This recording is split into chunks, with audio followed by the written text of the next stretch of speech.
Hello दोस्तों, आज हम करने वाले हैं द हिंदू ट्यूटोरियल वोकेबलरी और ग्रामर एडिटोरियल समरी।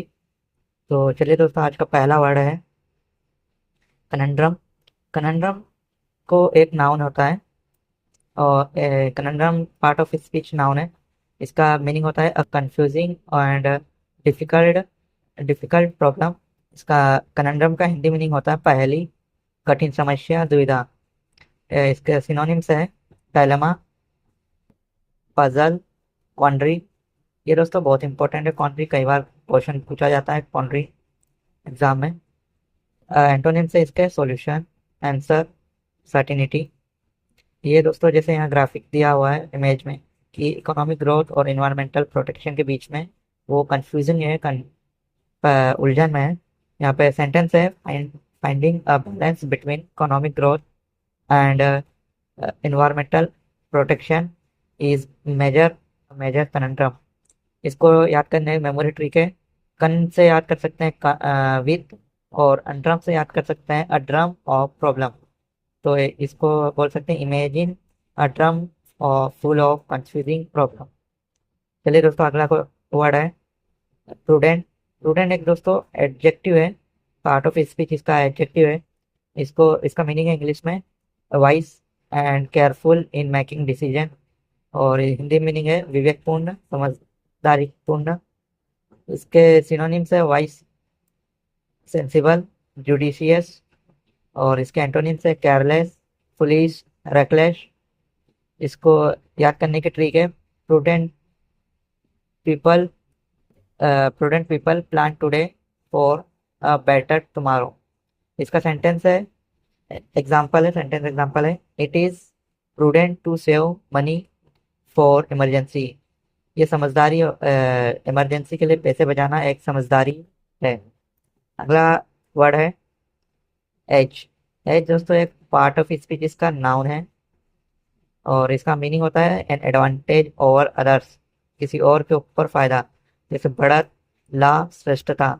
जैसे ये एज यानी किसी, ये पीछे छोड़ते जा रहा है, ये एज ले रहा है यानी बढ़त कर रहा है इन दो लोगों से, तो इसको बोलते हैं एज। इसके सिनोनिम्स है leverage, upper hand, prominence, sorry preeminence, ascendance, supremacy. इसका एंटोनिम्स है डिसएडवांटेज, वीकनेस, हैंडीकैप। एग्जाम्पल है good preparation gives you an edge over your competition competitors. आपकी अच्छी प्रिपरेशन आपको एक बढ़त देती है आपके कॉम्पिटिटर के मुकाबले। अगला वर्ड है बियरिंग।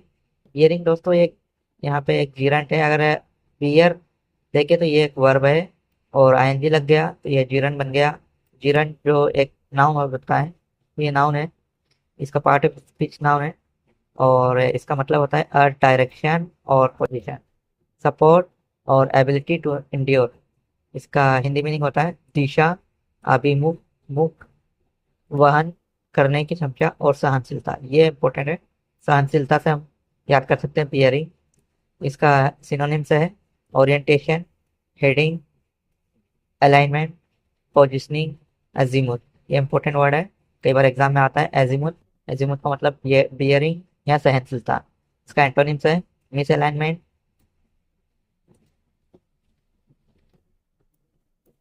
इसका एंटोनिम्स है misalignment and disorientation, instability. इसके मेमोरी ट्रिक है बियरिंग का मतलब होता है the bear carries you in the right direction. और इसका एग्जांपल है he checked the bearing on the compass starting the trek. अगला वर्ड है परस्यूड। परस्यूड एक नाउन है, सॉरी, परस्यूड एक वर्ब है दोस्तों। ये परस्यू का सेकंड फॉर्म है परस्यूड, और ये इसका पार्ट स्पीच वर्ब है। इसका मीनिंग होता है to follow, continue, to follow और continue to do something, try to achieve goal. इसका हिंदी हिंदी मीनिंग है पीछा करना, अनुसरण करना, लगातार प्रयास करना, लक्ष्य को प्राप्त करने का प्रयास करना। इसका सिनोनिम्स है प्रोसिक्यूट, कल्मिनेट, ये इंपॉर्टेंट है दोस्तों, कल्मिनेट कई बार एग्जाम में आता है। कंटिन्यू, परसिक्यूट और एंड्योर, एंड्योर भी कई बार एग्जाम में आता है दोस्तों। एंटोनिम से अपेंडेंट, डेसिड, डेसिड भी कई बार एग्जाम में आता है। सीज, एग्जाम्पल है, she has always pursued her dreams with dedication, वो अपने सपनों को पा लेता है डेडिकेशन और हार्डवर्क से। अगला वर्ड है डाइवर्सिफाइड, डाइवर्सिफाइड एक एडजेक्टिव है और इसका मीनिंग होता, इंग्लिश मीनिंग होता है having a variety of different types और स्प्रेड अक्रॉस वेरियस एरियाज। इसका हिंदी मीनिंग है विविध, विभिन्न प्रकार, अलग अलग क्षेत्र। सिनोनिम्स है heterogeneous, multifaceted, variegated, pluralist, wide ranging. Antonym से है कॉन्सेंट्रेटेड, स्पेशलाइज्ड, नैरो। एग्जाम्पल है diversified investment portfolio help reduce risk and ensure long term financial stability. ये इसको याद करने की ट्रिक है, मेमोरी ट्रिक इसकी दोस्तों। ड्राइवर और शेड, ड्राइवर का मतलब तो होता है डिफरेंट और शेड का मतलब टाइप, मतलब डाइवर्सिफाइड का मतलब investing in different types to stay safe. अगला वर्ड है दोस्तों सर्ज, सर्ज एक वर्ब है, ये सर्ज एक वर्ब है, पार्ट ऑफ इसकी स्पीच इसका वर्ब है। ये सर्ज का सेकंड फॉर्म है और इसका मीनिंग होता है टू राइज और increase suddenly and powerfully, to grow rapidly. Hindi meaning होता है अचानक और तेजी से बढ़ना, तेजी से ऊपर उठना। सिनोनिम्स है escalate, soar, spiked, jumped, skyrocket. Antonyms है डिक्लाइन, प्लूमेट, प्लूमेट कई बार एग्जाम पूछा जाता है दोस्तों। प्लूमेट का मतलब होता है डिक्रीज और स्टेबलाइज, स्टेबलाइज। और एग्जांपल है the banks profit surged after the successful launch of its new digital banking. Memory trick है दोस्तों, सर्ज प्लस जीडी, सर्ज मतलब अबो ओवर से याद कर सकते हैं और जीडी मूव कर देख सकते हैं, तो together and to go above rapidly surge, जैसे ये रैपिडली जा रहा है इसको बोलते हैं सर्ज्ड। और अगला वर्ड है दोस्तों इमर्ज, इमर्ज और सर्ज दोनों सेम ही लगते हैं, लेकिन इमर्ज एक तरीके से उभरना होता है और ये धीरे धीरे होता है, फ्लो में होता है, जिसका पार्ट ऑफ स्पीच होता है दोस्तों वर्ब। इमर्ज का पार्ट ऑफ स्पीच वर्ब होता है और इसका हिंदी मीनिंग है, इंग्लिश मीनिंग है to come out and become visible, किसी जगह से बाहर निकलते हैं और वो दिखाई देने लगता है, उसको इमर्जेड बोलते हैं। टू डेवलप और come out, come into existence. Hindi meaning है उभरना, सामने आना, प्रकट होना, विकसित होना और अस्तित्व में आना। सिनोनिम्स है materialized, surfaced, manifested, arisen, transpired. और इसका एंटोनिम्स है disappear, demised, submerged, concealed, withered. Example है digital new digital banks have emerged as strong competitor in financial sector. ये जैसे इमर्ज हो रहा है, पहला आइडिया, फिर डेवलपमेंट हुआ, फिर ग्रोथ हुई, फिर रिकॉग्निशन हुआ, ये सक्सेस। तो इस तरीके से कोई चीज उभरती है उसको बोलते हैं इमर्ज्ड। अब मेमोरी ट्रिक है दोस्तों, इमर्ज का मतलब हम देख सकते हैं इम यानी विथ इन, ये अर्ज यानी राइज अप और डी का तो अपीयर आउट से। अगला वर्ड है दोस्तों इरोड, इरोड का पार्ट ऑफ स्पीच है वर्ब और इसका मीनिंग है दोस्तों, इंग्लिश मीनिंग है टू ग्रेजुअली वियर अवे और be worn away by natural process such as water, wind and water, wind and time. जैसे दोस्तों यहाँ वाटर पानी से ये इरोड हुआ है, ये जमीन, ये सॉइल इरोड हुई है यानी कि वो नष्ट हुई है, कटी है। तो दोस्तों वहीं अगर इसका हिंदी मीनिंग करें तो धीरे धीरे शरण होना या कट जाना, किस कर कम होना। इसका सिनोनिम्स है forward, wear away, deteriorate, undermine, gradually diminish. और इसका एंटोनिम्स है preserve, strengthen, build up, protect, restore. इसका एग्जांपल है, rising inflation can erode the purchasing power of saving over time. जो इन्फ्लेशन राइज कर रही है वो नष्ट कर सकती है, कम कर सकती है परचेसिंग पावर को ऑफ सेविंग और टाइम।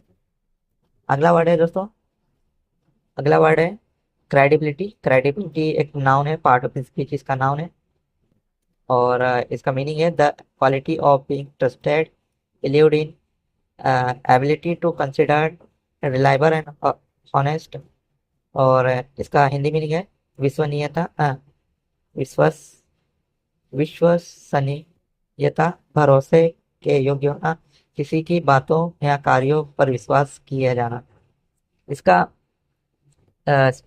सिनोनिम्स है trustworthiness, reliability, authenticity, dependability, legitimacy. Legitimacy कई बार वर्ड आता है, ये लीगल और क्या बोलते हैं लॉ वगैरह में ये टर्मिनोलॉजी इस्तेमाल होती है, लेजिटिमेसी।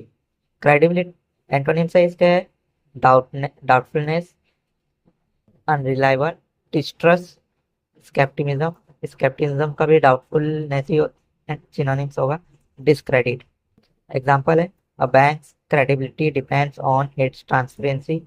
बैंक की विश्वसनीयता उसके ट्रांसपेरेंसी और कंसिस्टेंट परफॉर्मेंस और कस्टमर ट्रस्ट का होता है। जैसे ये बैंक्स दिया हुआ है और ये हाथ मिला रहा है, यानी कि ये ट्रस्ट कर रहा है इस पे। इसका मेमोरी ट्रिक है, क्रेड मतलब बिलीव, और आईबिलिटी से हम क्वालिटी इस्तेमाल पढ़ सकते हैं, क्वालिटी याद कर सकते हैं। अगला वर्ड है डिविनाइजिंग। डिविनाइजिंग अगला वर्ड है डिविनाइजिंग। डिविनाइजिंग का पार्ट ऑफ स्पीच है, पार्ट ऑफ स्पीच है डिविनाइजिंग का एडजेक्टिव, और इसका हिंदी मीनिंग, इसका इंग्लिश मीनिंग है बिकमिंग और मेकिंग लेस और gradually reducing in size, amount, intensity और इम्पोर्टेंस। जैसे आप यहाँ पिक्चर में देख सकते हैं कि ये जो आइस है वो कम होती जा रही है ग्रेजुअली। लेकिन पहले इतनी हुई, फिर इतनी हुई, फिर इतनी हुई, फिर इतनी, तो इस तरीके से ये कम होते जा रही है, तो उसको डिविनाइजिंग बोलते हैं। इसका सिनोनिम्स है वाइनिंग यानी कम होना, रेसेडिंग यानी कि कम होना, श्रिंकिंग, श्रिंकिंग पता ही है, कम होना, डिक्रीजिंग और टेपरिंग। ये इंपॉर्टेंट हो सकता है दोस्तों, कई बार एग्जाम में आता है।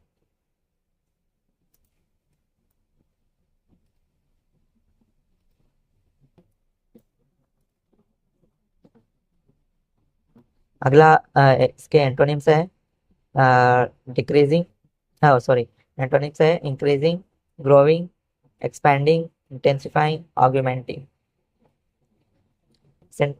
सेंटेंस है, due to rising competition, the bank's market share is diminishing in rural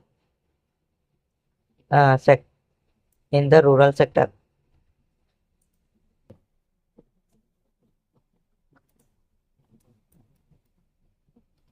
तो इसका एग्जांपल हो जाएगा दोस्तों ये। इसका मेमोरी ट्रिक है डिमिनाइज, से हम डिमिनाइज यानी मेक स्मॉलर और आईएनजी लगा देंगे तो ये नाउन बन जाए, सॉरी एडजेक्टिव, डिमिनाइजिंग हो जाए। अगला ब्रांड। ब्रांड दोस्तों ये कोई वोकेब नहीं है, ये एक तरीके से हम बोल सकते हैं कि जो ऑयल होता है ये एक नाउन है, पार्ट ऑफ स्पीच तो इसका नाउन है, और इसको हम बोल सकते हैं benchmark for crude oil price. एक तरीके से क्रूड ऑयल प्राइस है उसका एक बेंचमार्क है, अच्छे तेल का एक प्रमुख बेंचमार्क है। सिनोनिम्स तो benchmark crude, North Sea crude, global oil grade, international reference oil, और international discounted crude, non benchmark oil, inferior oil, under refined oil. Example है rising Brent crude rise price affect fuel cost inflation and the profitability of oil company marketing companies. अगला word है दोस्तों procurement. Procurement एक noun है, इसका part of speech इसका noun है, और ये इसका मीनिंग है the process of obtaining goods services work from an external source.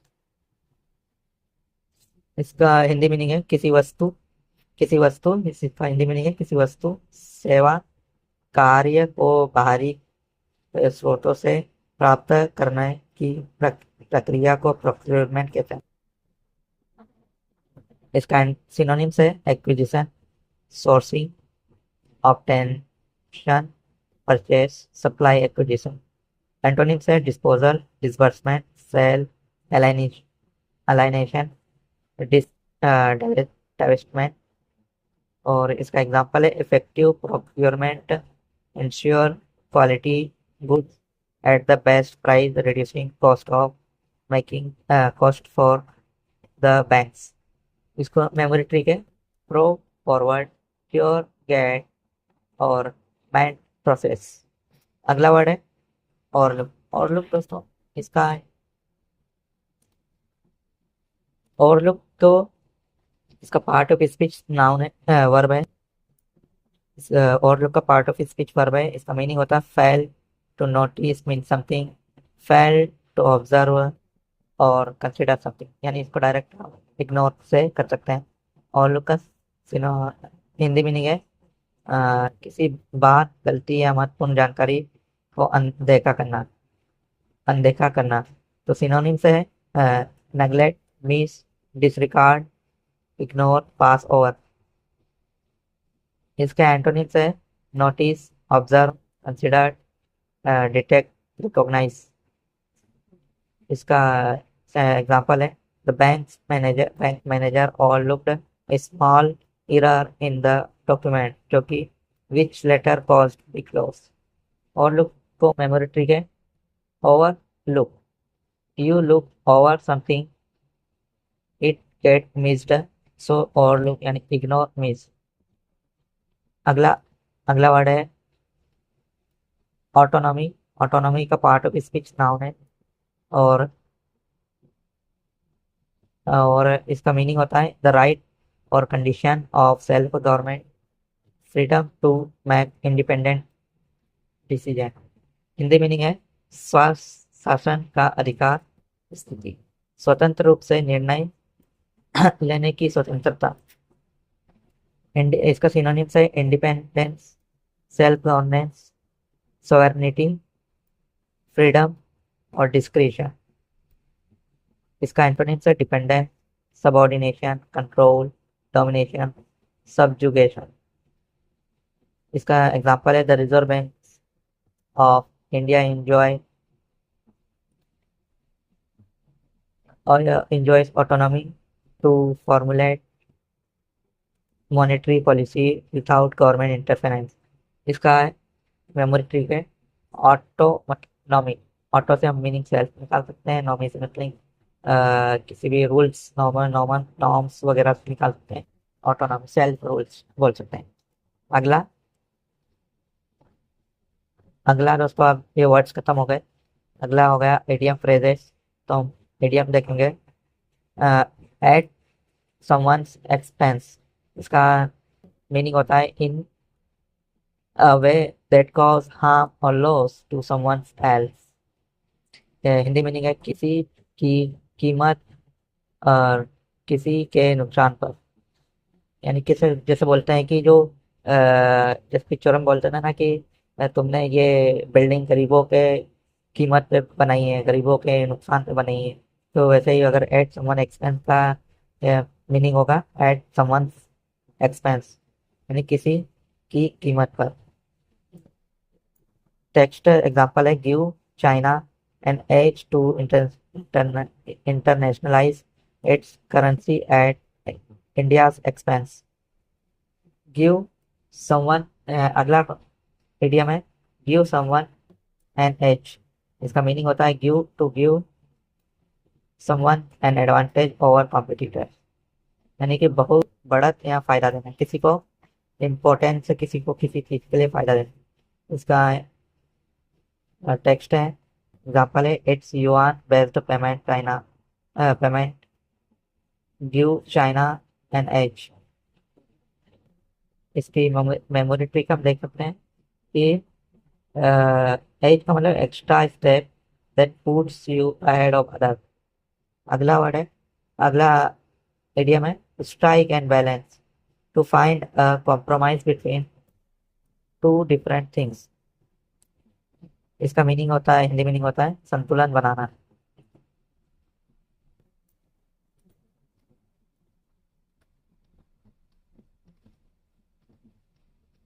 इसका हिंदी मीनिंग होता है संतुलन बनाना।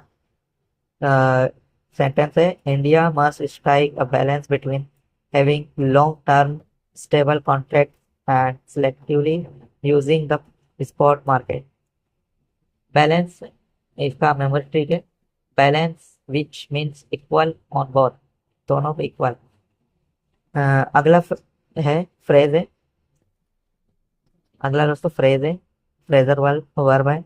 तो इस कट डाउन का मीनिंग होता है टू रिड्यूस द अमाउंट और क्वांटिटी ऑफ समथिंग, और इसका मीनिंग होता है, हिंदी मीनिंग होता है कम से कम, कम करना, कटौती करना। कट डाउन मतलब कटौती करना। सेंटेंस है it's whether it increase or cut down Russian oil imports. इसका मेमोरी ट्रिक है कट मीन्स रिड्यूस, यानी कि remove a part, cut down means reduce the amount. अगला फ्रेज है have no bearing on, meaning है no have to have no influence effect connection. Hindi है, Hindi meaning है कोई प्रभाव या संबंध न होना। एग्जाम्पल है if it is has no bearing the domestic strength of the Indian rupees. Memory trick है दोस्तों, if someone has something has no bearing it doesn't touch affect। अगला फ्रेज है ऑन अकाउंट ऑफ, यानी because of. ये इसका meaning है because of, यानी इसको बोल सकते हैं के कारण, के वजह से। एग्जाम्पल है when Russian crude was cheap because of discount on account of the Ukraine. Memory trick है on account of, it's on account of or because of, ये इसका हम रीजन इस्तेमाल कर सकते हैं, यानी के बावजूद, के वजह से, के कारण।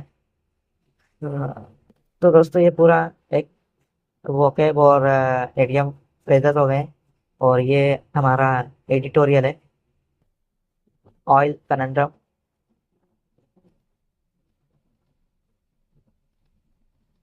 और इसको आप पढ़ सकते हैं, इसको वन बाय वन पढ़ सकते हैं, जैसे पैराग्राफ 1, 2, 3, 4, 5। इसको वन बाय वन पढ़ सकते हैं, जैसे अ, इसको पढ़ के इन पूरे पैराग्राफ्स को पॉज करके पढ़ लेना। और उसके बाद दोस्तों ये क्वेश्चन से, ये क्वेश्चन सॉल्व करके कमेंट में बता देना आपको कितने क्वेश्चन सही हुए हैं। तो मैं वन बाय वन में आपको थोड़ा टाइम, पैराग्राफ के लिए टाइम दे देता हूँ। तो ये पैराग्राफ है, पैराग्राफ 1,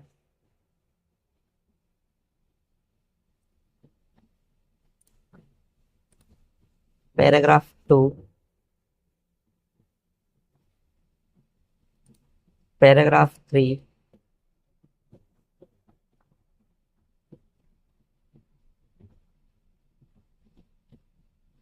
पैराग्राफ 4,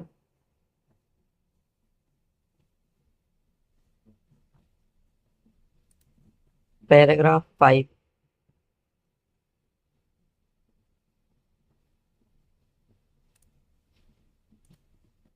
और दोस्तों ये फिर क्वेश्चन आ गए, इन क्वेश्चन के आंसर आप मैसेज पढ़ के आप दे सकते हैं। पूरे टोटल 10 क्वेश्चन है, तो आप एक एक करके आप पैराग्राफ पढ़ के इन क्वेश्चन का जवाब दे सकते हैं। मैं एक एक करके पोस्ट कर देता हूँ, आप पैराग्राफ क्वेश्चन पर पॉज करके आंसर दीजिए। Question number 1,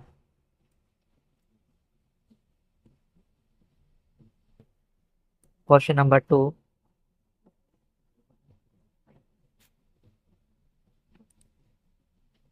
question number 3, question number 4,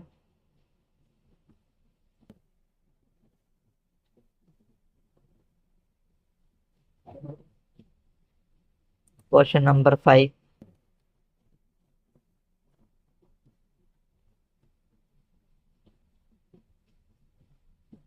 question number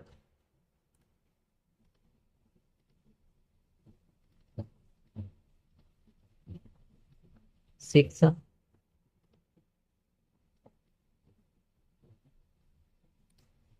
question number 7,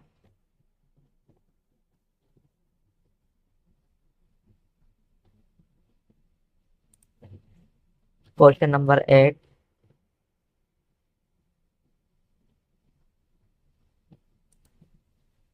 question number 9,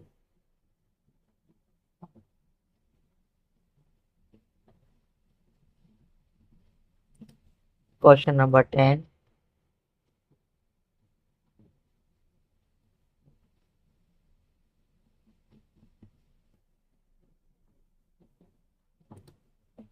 okay दोस्तों, अगर ये हमारा ट्यूटोरियल वोकैब कंप्लीट हो गया है।